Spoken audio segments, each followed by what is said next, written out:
Ese fue el maestro Rubén.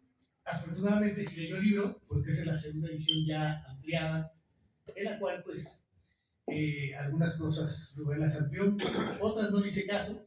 Por ejemplo, en este libro van a encontrar una larga lista de todas sus canciones con sus principales intérpretes. Y él en su humildad no quería que apareciera esa lista porque bueno, es una lista bastante grande. Y bueno, vamos a entrar en materia. ¿Qué es lo que vamos a encontrar en este libro? Vamos a encontrar la vida sensacional de un personaje que ya traía la música en las venas. Su tío, Aurelio Fuentes, fue un músico muy importante.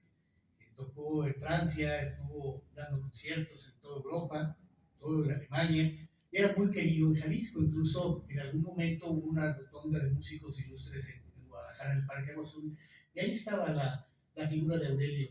Pero el papá de Rubén también era músico, y por lo tanto quería que Rubén fuera músico. Cuestión que a Rubén le costó mucho trabajo porque pues su papá era bastante estricto, él no quería realmente ser músico, él dice, bueno, yo entré a aprender el violín a palos, como él dice, y el piano lo aprendió por parte de la madre.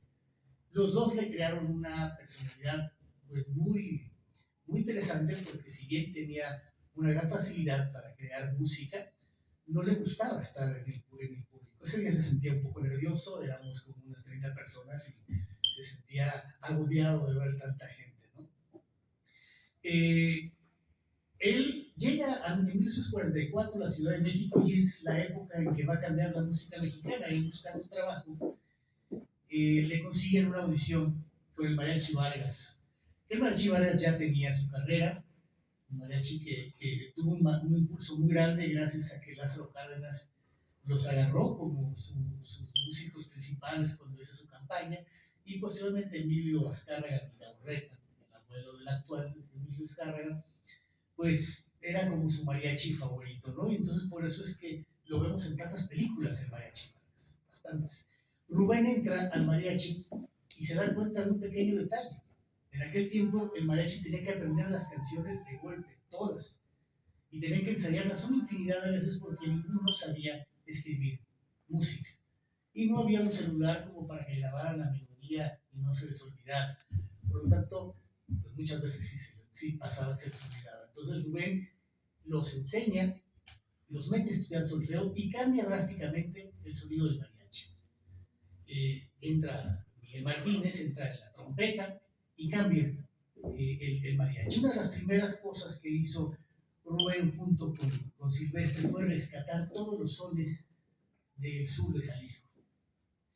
El más popular de ellos pues, es el son de la negra. Situación que, bueno, ha dado polémica por decir, es que registró el son de la negra. No, registró el arreglo.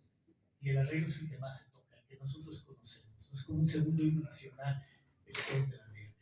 Pero desde chico, desde que empezó a tocar el mariachi, se sentía incómodo. Él decía, bueno, es que yo qué hago con este traje. Rubén era increíblemente delgado. Se le caía el sombrero y le incomodaba. Y él quería ser productor. Conoce a Rivera Conde, que era el director artístico de RCA, esposo de Consuelo Velázquez, y ahí es donde él empieza a darse cuenta que puede ser un productor y un compositor. Esto es algo de lo que él hacía con el Mariachi Vargas. Aquí lo pueden ver con Silvestre, ahí está Rubén al principio. Silvestre siempre salió, aquí lo pueden ver de qué jovencito está, qué ojito, y Silvestre siempre al centro, ¿no? Ahí está con Miguel Martínez, con Silvestre, y ahí está Rubén, muy jovencito. Ustedes pueden ver que siempre que salió Mariachi Vargas en las películas, la primera escena siempre era dirigida hacia Silvestre. Era como la escena principal. Ahí tienen a los dos.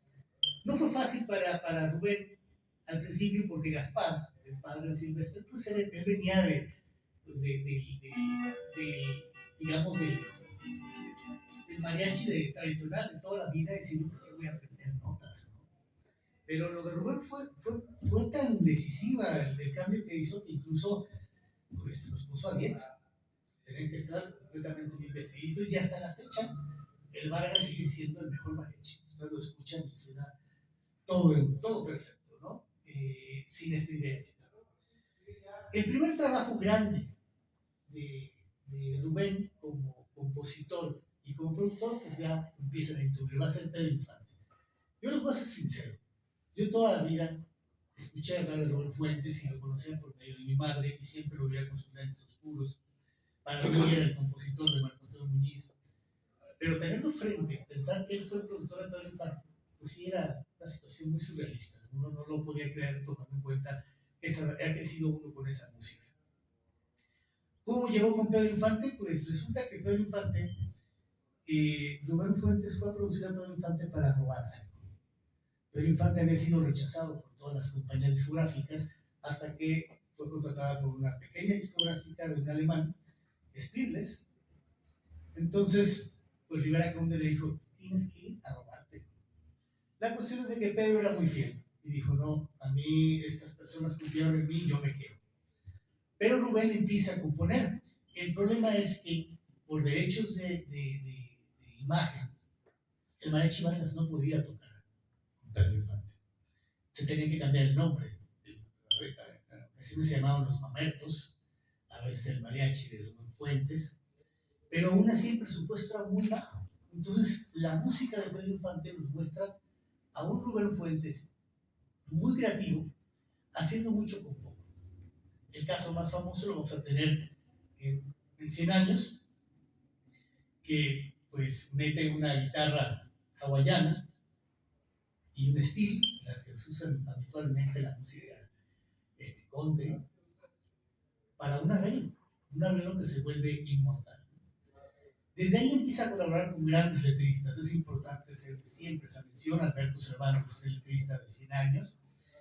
Y se crea una gran asociación con Pedro, a tal grado que Rubén me decía que le gustaba mucho trabajar con él porque nunca repitió una sola toma, Pedro. No como ahora que les ponen autotune. Este hombre llegaba, cantaba y se iba. E incluso ya agarrando confianza, Pedro le pedía ciertos cambios a su música. Uno de los temas muy famosos es Carta Eufemia, y la letra originalmente dice, no me escribiste y mis cartas anteriores no sé si las recibiste.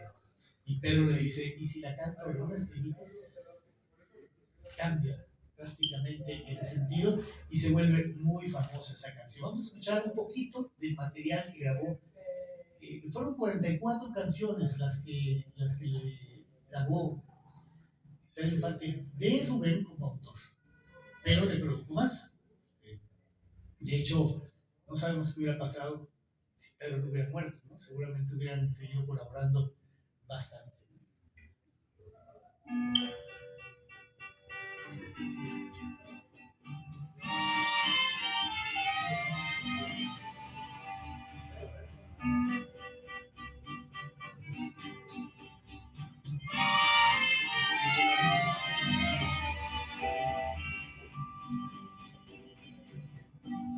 Pasaste a mi lado con gran indiferencia, tus ojos ni siquiera voltearon hacia mí.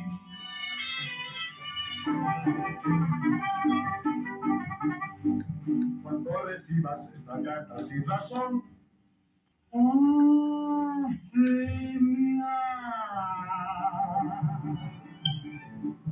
ya sabrás que entre nosotros todo terminó y no la dejes vida por traición.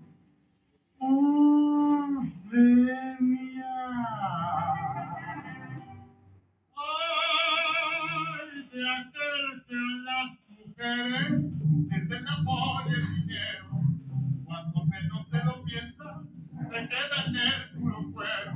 Por eso yo vivo errante, sin confiar en la mujer.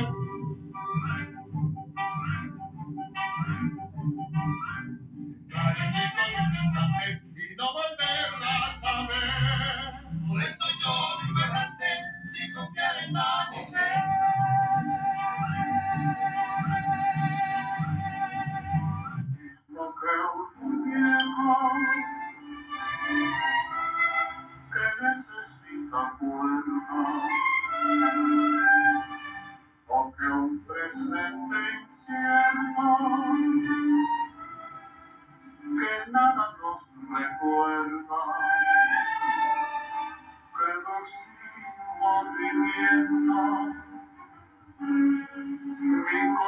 de enfermo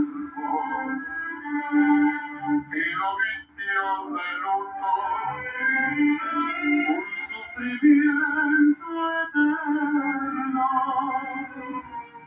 Si tú me quisieras un poquito,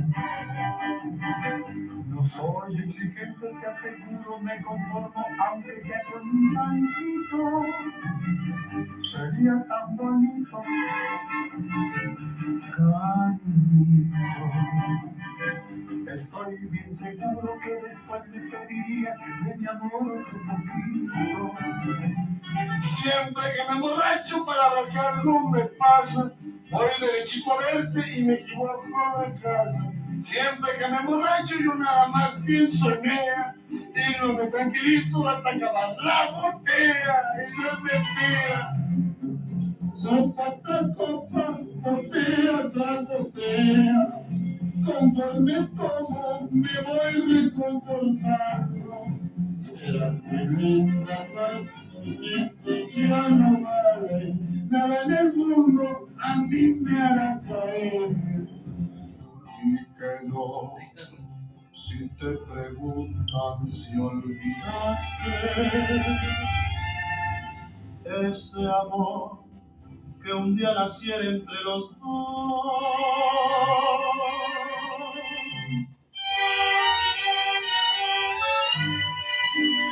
Órale, don Rubén, esta canción se la dedico a mis cuatachos para que se den cuenta de lo que me ha pasado, ¿no?